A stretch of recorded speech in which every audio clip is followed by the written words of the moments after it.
Siya si Daylan Pua, 17 years old. Noong February 27, 2015 ay nagpaalam daw si Daylan sa kanyang lola na mag-hiking siya sa Stairway to Heaven.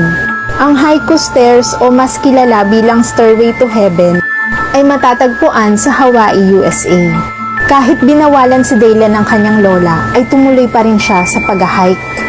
At habang siya ay nag-hike, nag-send siya ng pictures sa kanyang family. At ito na yung last na picture na sinend niya. And pagkatapos nito, hindi na siya natagpuan pang muli. Nagkaroon ng search and rescue dun sa area for 5 days, pero hindi ito naging successful. Nung sinuri nilang mabuti yung picture na sinend ni Daylan, yun ang nakita nila. Pinaniniwalaan na ang lalaking ito ay malaki ang kinalaman sa pagkawala ni Daylan. Hanggang ngayon ay hindi pa rin nila kilala kung sino yung lalaki dun sa picture na nakuhanan ni Daylan.